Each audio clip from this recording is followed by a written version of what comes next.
우리 신명기 21장 신명기 21장 함께 나누신 말씀은 제할지니라 말씀으로 함께 보겠습니다.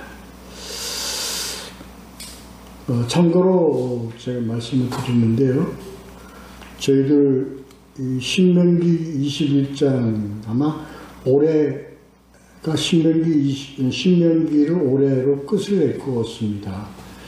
올해로 끝을 내면 저희들이 이제 이 신명기를 마지막으로 동영상을 올리는 것은 이제 끝을 내도록 합니다. 그리고 이후로는 우리가 자체적으로만 그냥 이렇게 예배를 보고 동영상 더 이상 올리지 않습니다. 그러나 우리 홈페이지에서는 지금까지 16년 정도 했던 모든 그 말씀들은 그대로 수록되어 있으니까 지나간 말씀 다 많이 좀 홈페이지를 방문해 주셔서, 아니면 유튜브에도 그대로 이게 지금 그대로 존재해 있으니까 좀 많이 청취를 해 주시고 부탁을 드리도록 하겠습니다. 신명기 21장 제할지니라 1절부터 9절까지가 첫째 단락입니다. 알지 못하거든 얘기입니다.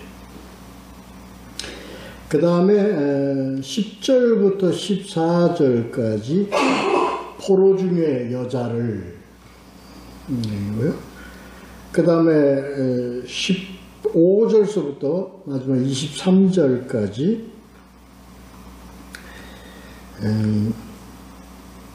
장자의 권리가 이렇게 세 단락으로 나누어서 볼 수 있겠습니다. 이 21장, 신명기 21장의 전체적인 내용 주제는 생명입니다. 하나님은 생명의 하나님이다 라는 겁니다. 하나님은 우리 모든 인간에게 인간의 생명을 주시고 생명을 유지하게 하시고, 그리고 생명으로 하나님과 함께 영원히 함께 사시기를 원하시는 것이 하나님의 뜻입니다. 이 본문을 보면서 함께 보도록 하겠습니다. 첫째 단락 1절입니다. 하나님께서는 이스라엘 백성을 가나안 땅으로 들어가죠. 이거는 그 하나님이 허락하신 새 땅의 의미를 가지고 있죠. 그 하나님의 이 허락하신 땅에서 이제 하나님께서는 생명을 갖고 살기를 원하십니다. 창세기에 하나님께서 후회하신 것이 있죠. 그게 뭐냐? 하나님의 창조에 있어서 이 인간들에게 하나님의 뜻은 영생하며, 그리고 하나님 안에서 영생을 누리고 살기를 원하시면서 에덴 동산이라는 곳을 장소를 허락하셨는데, 뭐로 인하여? 인간의 죄로 인하여 이런 후회하셨죠. 그래서 하나님께서는 이 이스라엘 백성들을 약속의 백성들에게 약속으로 주신 것이 바로 가나안 땅입니다. 새 땅입니다. 이곳에서 하나님께서는 우리 인간들에게 생명을 소유하면서 생명으로 삶을 살아가기를 원하시는 뜻에서 이 가나안 땅으로 들어가게 하십니다. 그런데 우리 또 인간의 죄로 인하여 시기와 다툼과 살인과 피 흘림과 이런 죄의 어떤 그런 흔적들, 열매들이 다 퍼지는 걸 하나님께서는 참 저주하셨습니다. 그래요. 그래서 뭐 아담에게도 하와에게도 하나님께서 심판에 그리고 저주에 섞여 있는 그러나 생명으로 갈 수 있는 길도 더 아울러 더불어 약속으로 주시면서 살아가게 하셨죠. 이 첫째 단락에서 알지 못하는 죽음을 당한 자, 누가 죽였는지 모르는 자, 이 문제를 가지고 대두를 시킵니다. 그래서 피살된 자가, 시체가 누구인지 알지 못하거든. 그렇습니다. 이 살인사건은 우리가 무엇과 연결을 시켜서 봐야 하냐면, 창세기 4장에 아벨의 죽음과 연관시켜서 우리 연계시켜야 합니다. 아벨이요, 원인도 모르고 뭣도 모르는 거, 그 형으로부터 피살을 당했습니다. 하나님께서 하신 말씀이 있습니다. 네 아우의 핏소리가 땅에서부터 내 귀에 들린다고 얘기를 하셨습니다. 이 주제와 연관되어 있는 겁니다. 그래서 하나님께서는 이 아벨의 죽음에 대한 하나님께서 아시고 핏소리를 듣고 그리고 가인에게 벌을 내리시죠. 유리하게 하시죠. 그렇습니다. 이것과 연계시킵니다. 여기서요, 우리 인간들은요, 그냥 우리 뭐라고 합니까? 그냥 부지불식간에 뭘 당해요? 그냥 억울한 죽음을 당할 때가 있습니다.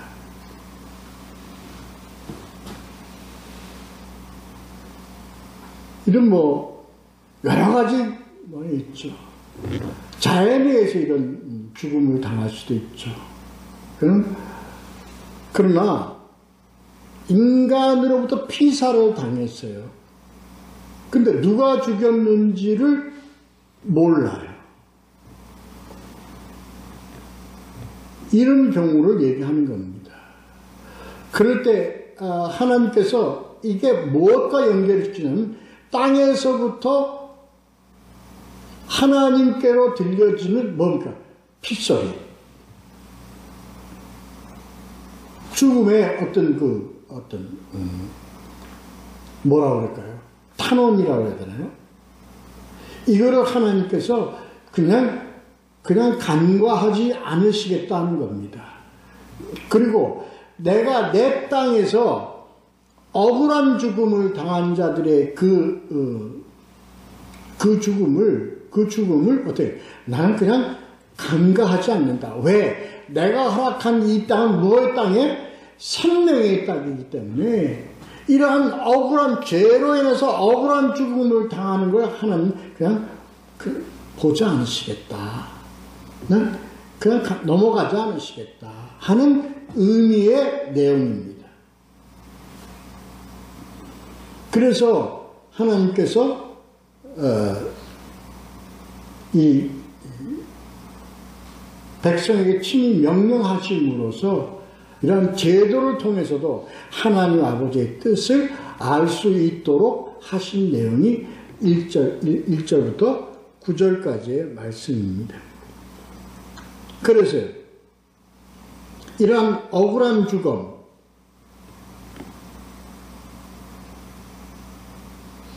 그의 보험을 하나님께서 친히 하시겠다 하는 뜻입니다. 그 다음에 어떤 방법으로 보응을 하시냐 하는 것은 이제 하나님께서 오늘 내용을 보시고 함께 보도록 하죠. 2절에 보면 성읍의 원근을 잴 것이라는 했습니다. 그러니까 이것은 성읍의 원근을 재는 것은 우리 19장에서 했던 도피성의 어떤 의미와 같은 의미를 가지고 있습니다. 그래서 그 성읍은 도피성은 세 구서로 나누어서 세 성읍을 지정을 했죠. 이거는 가까운 곳에서 피신을 할 수 있도록 한 겁니다. 가까운 곳에서 할 수 있도록 한 겁니다. 그래서 여기서도 가까운 곳에 있는 그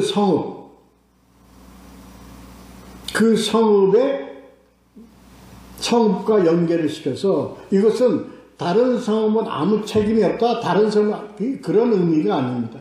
대표성을 가지고 있는 겁니다.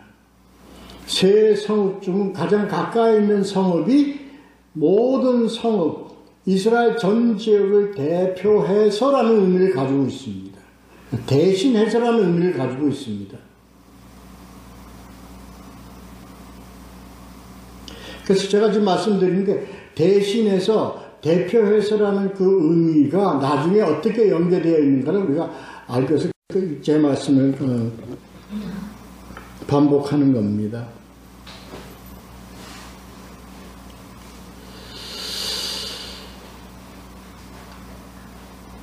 의미가 있죠. 이 모든 것은 이 억울한 죽음에 대한 책임은 누가 가지고 있다? 모든 전지 하나님의 그 백성, 하나님께서 허락하신 새 땅 모든 곳에 이tuk한 그 백성들이 이 책임을 다 가지고 있다는 의미를 얘기하는 겁니다. 억울한 형제에 대한 죽음은 억울한 우리 성도들에 대한 그러한 피 흘림이나 아니면 상처는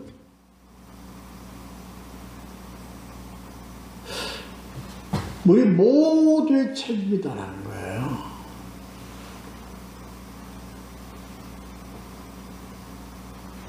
이 의미를 가지고 있습니다.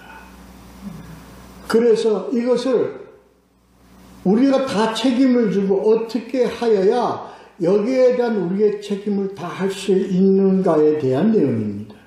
첫째는요, 어떻게 해야 돼요? 그 대표적인 장로가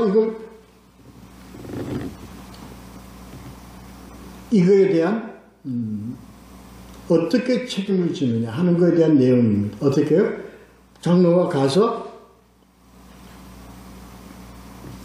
멍에를 매지 아니한 암송아지 3절에 멍에지 매는 암송아지를 취하여 어떻게 그를 암송아지를 가지고 목을 꺾어서 피 흘리게 해서 대신 대속의 의미를 가지고 있습니다. 이 의미는 그리고 선포를 합니다. 우리가 이것을 선포하는 것이 그리고 4절에서 보면 그 암송을 어디서 죽이냐? 사람의 손을 타지 아니한 곳. 거기 어떻게 표현되어 있냐면요. 씨를 뿌린 일도 없는 골짜기라고 되어 있습니다. 이건 사람이 그곳을 경작하거나 개간하거나 이러지 아니한 그저 땅의 원 모습대로 있는 이것은 뭐예요? 하나님께서 이 억울한 죽음에 대한 그 핏소리가 땅에서부터 올라오는 하나님 들으시는데 이곳을 어떻게 다시 인간들이 경작하거나 개간함으로 해서 어떻게 돼? 땅속으로 다 뒤집어 놓는 효과가 되니까 이건 그렇기 때문에 그냥 그대로 둔 상태에서 어떻게 대속의 의미의 어떤 그런 암송아지를 피 흘리게 해서 그리고 그 다음에 뭐가 나오냐면 모든 소송과 모든 투쟁이 판결될 것이니라. 이렇게 절차를 밟음으로써 대속으로 이렇게 암송아지를 죽임으로써 피 흘리게 함으로써 그리고 선포를 하고 그리고 암송아지 위에서 손을 씻고 6절에 보면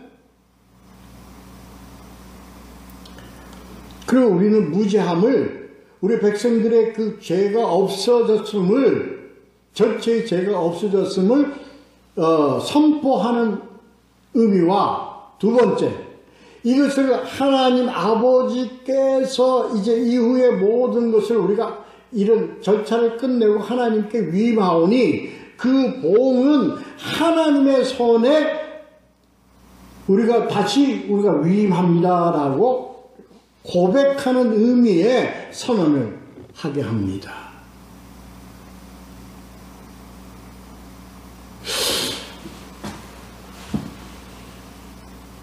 우리는 부지불식 중에 우리는 죄를 짓습니다. 우리는 부지불식 중에 우리는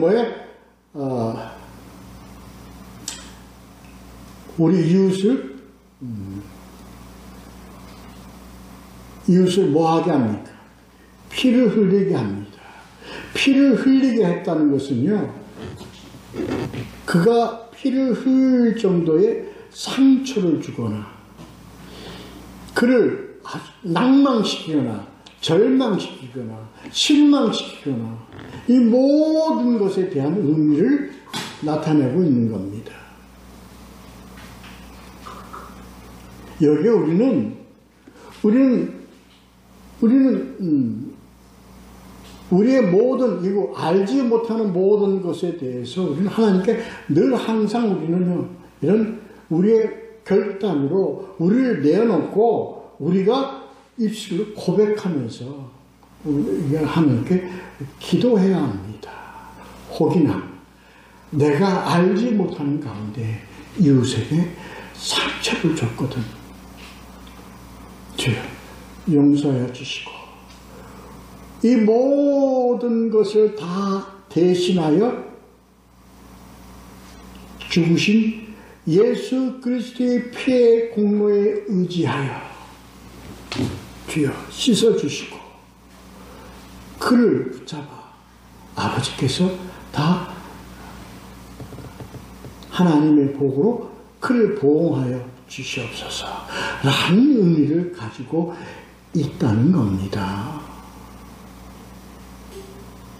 이만큼 하나님은 무엇을 하나님께서는 그래서 우리가 그래서 우리는 이웃에게 상처를 주고 이웃에게 우리는 해야 되는 행위나 이 모든 것에 대한 것을 하나님께서는 뭘로 보는 이웃을 피 흘리게 하는 것으로 간주하시는 거예요. 그래서 이웃에게 대해서 하나님께서 그렇게 너희들은 이웃과 관계를 화목과 회복과 그리고 사랑의 관계를 잘 이루어가라는 것이 하나님의 뜻입니다. 이것을 우리가 거역하고요. 내 마음과 내 욕심과 내 판단으로 이웃을 괴롭히거나 상처를 주거나 그를 절망시키거나 낭망시키는 것이 이와 같은 죄에 해당되고 있음을 우리에게 알려주시는 내용입니다.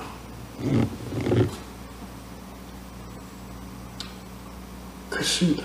대단히 중요한 내용입니다.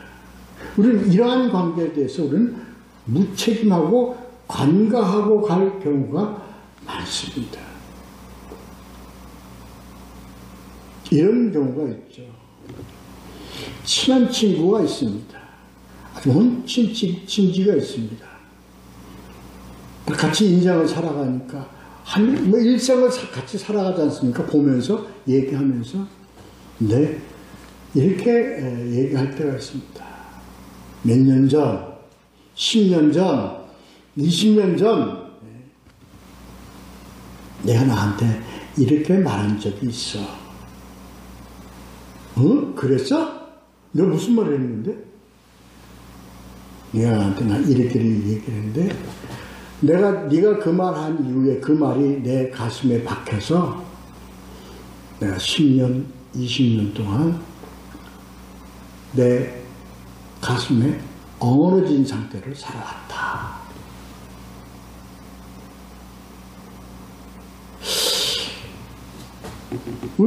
이러한 관계에 대한 내용을요, 참, 무시하고 뭐, 그럴 수도 있지, 뭐, 사람이 살면. 아니요. 그것이 얼마나 그에게 내가 뭐의 죄를 졌어요? 뭐의 죄? 피 흘리는 죄를 그에게 지며 살아온 겁니다.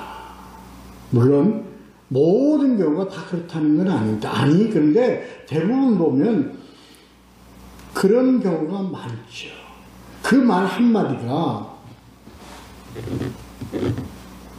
그 사람의 일생을 사는 동안에 있어서 큰 응어리를 쥐고 살게 한 경우가 많습니다. 근데 이게 유독 어디에 많느냐?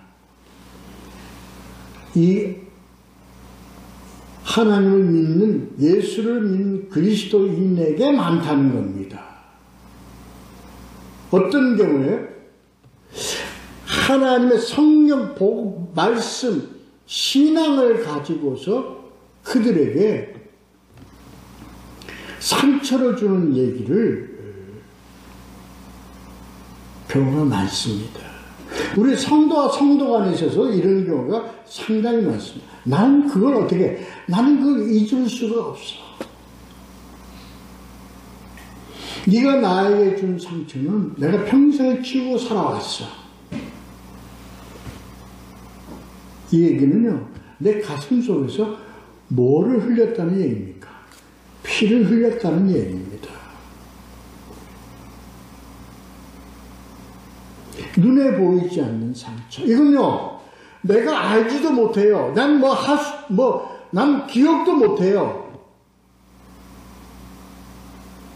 오늘 우리 참된 그리스도인이라면 이에 대해서 우리는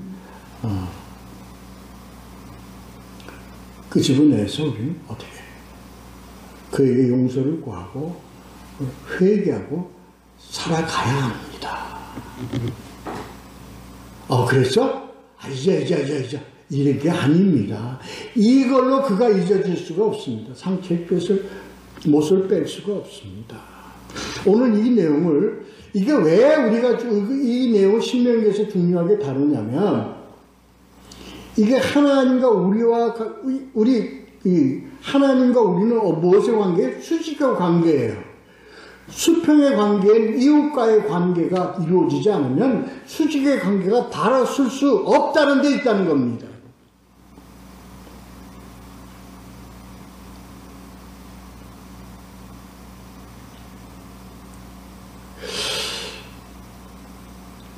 미션이라는 영화를 보면은요,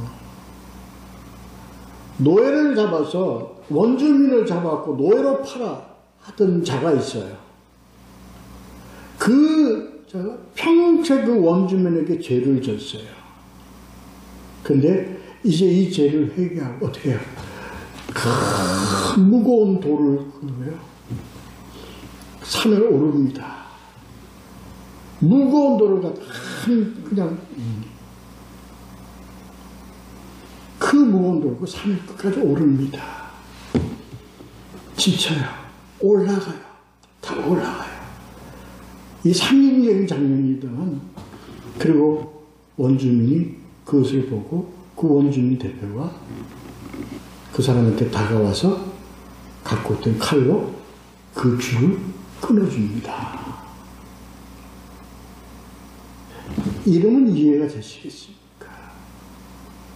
평생에 지었던 죄인데, 이 원주민에게 지었던 죄인데, 그 원주민이 그 칼을 가지고 줄을 끊습니다. 그때 그 주인공이요, 자유함을 받은 그 주인공이 그 우는 그 장면이 압권이었습니다. 영화적으로 봤습니다. 근데 그 의미가 그렇습니다. 우리 관계가 이런 관계가 돼야 합니다. 서로 그에게 상처를 줬어요? 그를 괴롭혔어요? 그를 울게 했어요? 아니요. 제가 그를 용서를 구하고 서로 해서 그가 가졌던 상처를 치유해야만 되는 겁니다. 이게 우리 개신교 교회에서요, 참 소홀히 다뤄지고 있어요. 너무 소홀히 다뤄지고 있어요.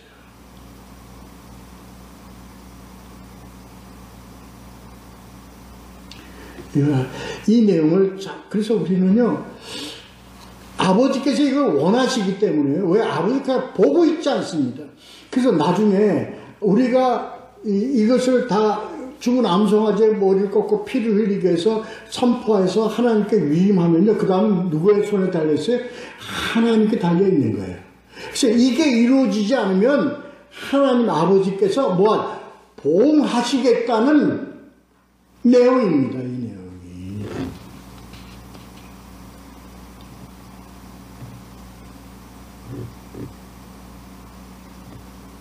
그 인간들이, 가인이 누굽니까? 우리가 가인이에요.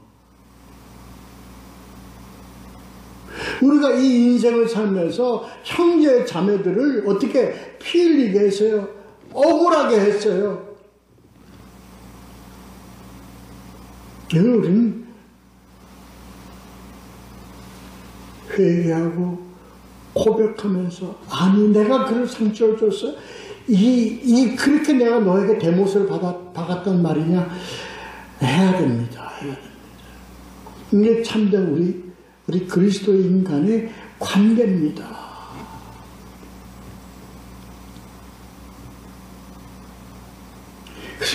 내가 지었던 무거운 죄를 그 이웃이 어떻게 관용, 허용, 용서라는 그러한 칼로 줄을 끊어주는 이러한 극적인 내용이 우리 삶 가운데서 이루어져 가야 되는 거예요. 없죠. 옛날 일인데 난 알지도 못해. 지가 괜히 상처받고 지가 괜히 괴로워서 이렇게 무책임한 이게 우리 알지 못하는 살인을 한 겁니다. 잘 알아야 됩니다. 이런 우리들의 신앙은요, 이렇게 실천적이고 실체적인 우리 하나님의 뜻에 맞는 신앙의 길로 우리는 가야 합니다. 내가 만들어 저질러 놓고, 내가 만들어서 내가 이렇게 저질러 놓고, 난 방관을 한다면, 하나님 아버지께서 그냥 두지 않습니다. 아니, 이런 자들은, 하나님 아버지의 결산이 남아있다는 걸 알아야 됩니다. 우리가 살아있는 동안에 이 결산이 남아있다는 걸 알아야 됩니다.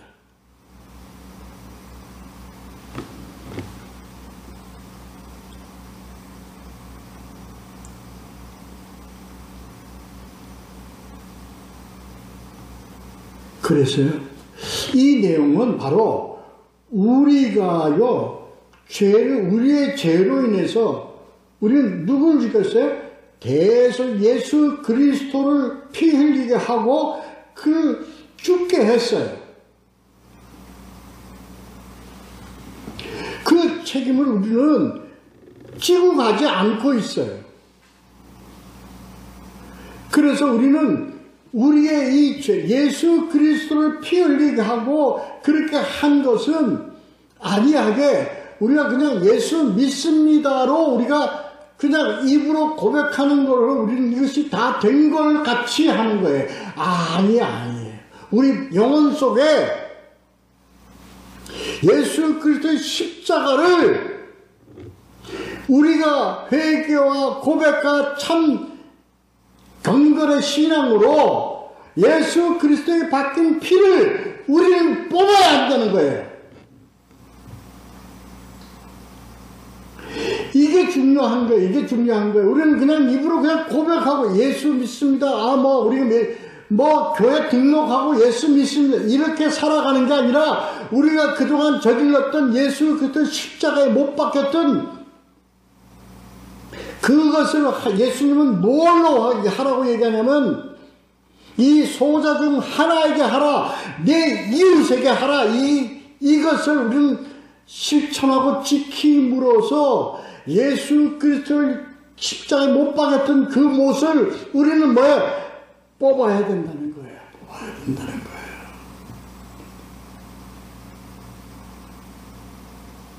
우리들의 신앙이 이게 우리들의 신앙의 삶이 되어야 되는 겁니다.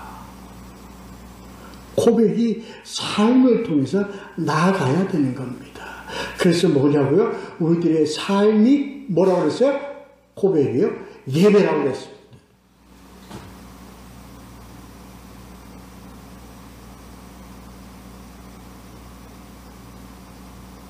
이게 뭐 하는 거예요?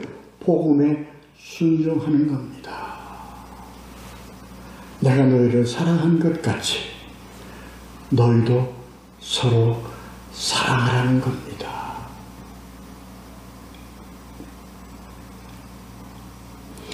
그 다음에 두 번째 절도 결국 마찬가지입니다. 인간을 뭐답게? 인간답게 대하라. 이웃을 이웃답게 대하라. 보죠. 두 번째 절.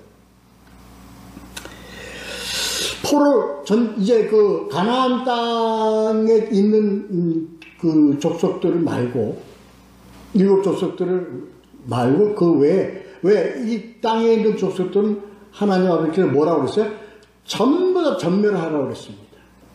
그 전멸하라는 참된 하나님 아버지 뜻은 아시죠? 왜 그랬는가를? 자, 그건 넘어가고, 그 외에 있는 모든 상업들은 처음에는 뭘 하라고 했어요? 우리 지난 장에 배웠죠? 처음에는 뭘 전하라고 했어요? 화평하기를 구하라. 화친하기를 구하라. 그래서 평화하게 구하는데 그걸 거절할 때 우리는 이제 그들과 어쩔 전쟁을 벌여야 됩니다. 그 전쟁을 벌여서 이제 남자들은 다 죽이고 여자와 아이들은 각자 나와서 노예로 삼거나 그걸 삼아라. 전리품을 삼으라 하는 내용이 나오죠. 그 내용과 연계된 내용입니다. 그들 중에 그 여자들이 있는데 그 여자에 내가 연연하거든. 내가 내 아내로 삼았으면 좋겠다 하는 여자가 있거든 하는 내용입니다.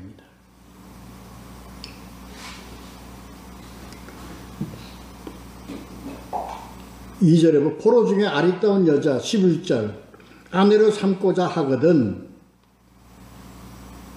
그러니까 이 여자는 이스라엘 백성이 아닌 다른 민족으로 삼는 거죠. 우리 성경 중에서 하나님의 일꾼이 다른 곳의 여인을 아내로 삼아서 같이 아내로 삼고 같이 살아간 경우가 대표적인 경우가 있죠. 뭐예요? 룻입니다. 룻계의 룻입니다. 모압 여인이었습니다. 함께 사는 그 여인을 보아스가 아내로 삼아서 기업을 이어가게 하는 그러한 내용이 나오죠. 그 아내를 이제 아내로 삼는 절차에 대해서는 내용이 나오고요. 중요한 내용은 머리털을 밀고 손톱을 베고 이건 성결 예식으로서 하는 겁니다. 그때 당시 전통입니다. 이것은 머리털을 밀고 손톱을 하는 것은 회개와 속죄와 그 다음에 청산의 의미를 가지고 있다 이겁니다. 청결의 의미와 청산의 의미를 가지고 있다. 왜? 자기가 이제 이방인의 삶을 살았던 걸 청산한다는 의미를 가지고 있다. 이렇게 되어 있습니다.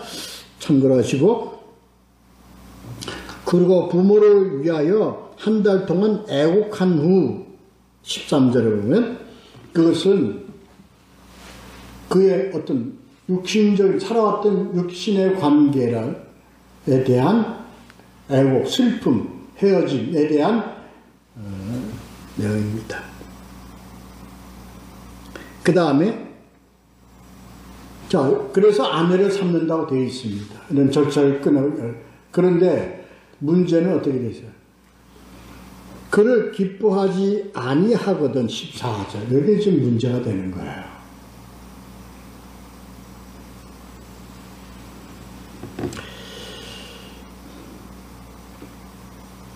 그도 그를 아내에서 그를 내보낸다 할지라도 이미 자기는 이 아내를 탐하였기 때문에, 이 여인을 탐하였기 때문에 종같이 팔거나 그러지 말고 인격적인 대우를 하라는 내용입니다. 여기서도 어떤 의미를 가지고 있어요? 사람이 사람의 관계를 얘기하는 겁니다. 이웃과의 관계를 얘기하는 겁니다.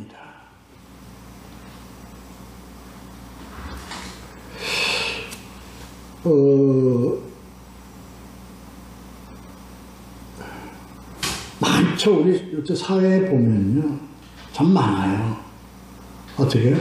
아니, 원수가 되어버리죠. 잘 살다가 원수가 되어버려. 그리스도인들은 그러지 말라는 겁니다. 헤어질 수 있어요. 뭐 성격의 문제로, 아니면 무슨 문제로, 여러 가지 문제로 헤어질 수 있어요. 그러나 뭐는 버리지 말아요. 그들의 인간다움에 대한 하나님 아버지의 뜻은 버리지 말라는 거예요.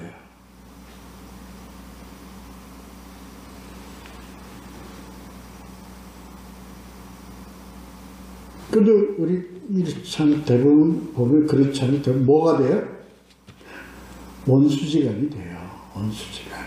이런 내용입니다. 이게 하나님 뭘 사랑하기 때문에 내가 부부의 관계가 떠났어도 나는 너희 둘 다 내 자녀고 내가 사랑하는 자녀들이기 때문에 너희들은 그런 관계 속에서 너희들 부부의 관계는 끝났을지라도 인간과의 관계는 너희들은 그대로 유지해 가라는 얘기입니다. 천하게 의지 말라. 무시하지 말라. 이런 내용입니다. 저는 이걸 굉장히 근데 우리는 유교 사상에 젖어 있는 우리에게는 이게 굉장히 힘든 내용입니다.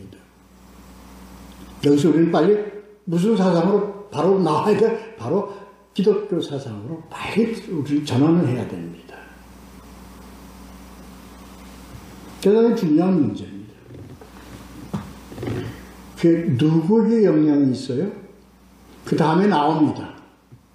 그 다음에 누구에게 영향? 그것이 그 후손에게 영향이 있다는 얘기입니다. 그 세 번째 단락이 이제 그 후손에 관계된 내용입니다. 어떤 경우에?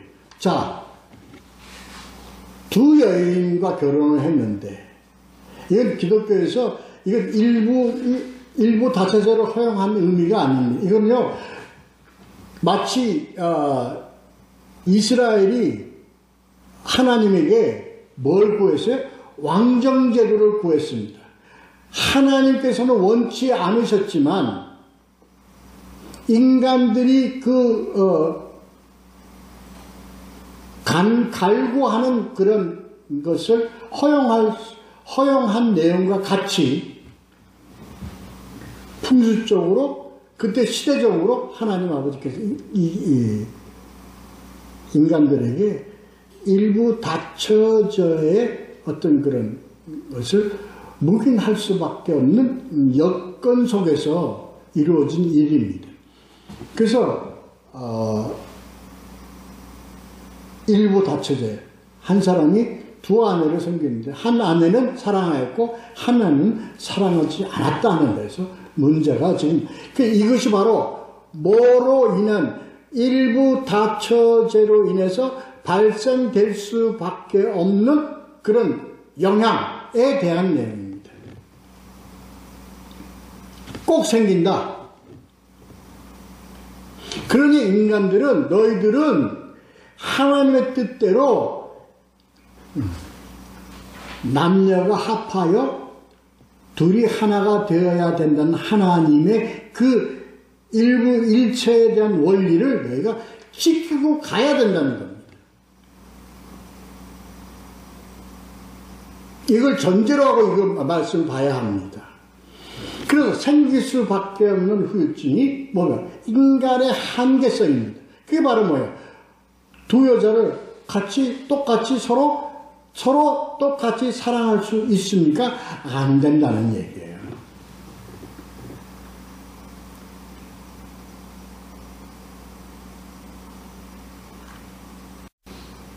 똑같은 자식인데 우리 부모가 똑같이 사랑할 수 있습니까? 안 되잖아요. 응? 안 되잖아요.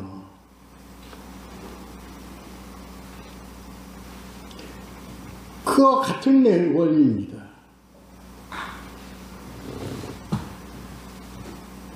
그래서 너희들이 이루어질 수밖에 없는 그러한 사태에 대해서 하나님은 뭐예요? 그냥 제재를 가하는 겁니다. 그러니까 너희 후손들에. 그러니까 아까 이게 연계가 되는 겁니다. 내가요, 아내와 사랑을 해서 아내와 헤어질 수밖에 없는 그런 여건이 되어서 헤어진다 할지라도 뭐예요? 이 관계가 누구에게 영향이 가요? 자녀에게 영향이 가는 겁니다. 마찬가지로 세 번째 단락에서는 뭐예요? 있는데 자녀들이 뭐예요? 미워하는 아내의 자식은 아버지께서 아버지가 뭐합니까? 사랑하는 자의 자식을 더 사랑하게 되죠. 그래 이루어질 수밖에 이렇게 결과적으로 나타날 수밖에 없는 현실성이라는 거예요. 왜? 처음서부터 너희가 벌써 두 여인과 결혼한 그 시작부터 하면서 이 문제를 안고 나왔기 때문에 이 문제는 발생할 수밖에 없는 문제다라는 거예요. 그렇게 되어졌을지라도 너희 죄로 인해서 이러한 현상이 나타났을지라도 너희는 어떻게 이들의 책임져야 된다. responsibility를 늘 가져야 된다. 절대적으로 너희들이 이 제도적으로나 상속이나 이런 여타의 문제에 있어서만큼은 너희가 꼭 지켜라. 동등하게 해라 하는 내용입니다. 전체적인 내용의 흐름을 통해서 우리가 꼭 알아야 될 것은 아버지의 뜻대로 가는 것은 너희들 가장 중요해서 하나님의 생명을 사랑하는 것은 그 생명 중에 뭐가 포함되어 있는 그의 인격과 그의 삶 자체가 포함되어 있는 겁니다. 이러한 문제입니다. 우리 그리스도인들이요, 우리는 아버지의 뜻대로 살고 그렇게 되어 있지 않을지라도 나중은 그 생명과 인격과 뭐에 대한 것을 우리가 뭘 가지고 가야 돼? 책임을 지고 이러한 것에 대해서 하나님은 이 소자에게 한 것 같이 하라 하는 것은 이웃을 같이 여기고 이웃과 함께 사랑의 관계, 하나님의 평등의 관계, 생명의 관계를 지키면서 살아가라 하는 내용입니다. 꼭 좀 이해가 됐으면 바라는 마음으로 전합니다. 기도하겠습니다.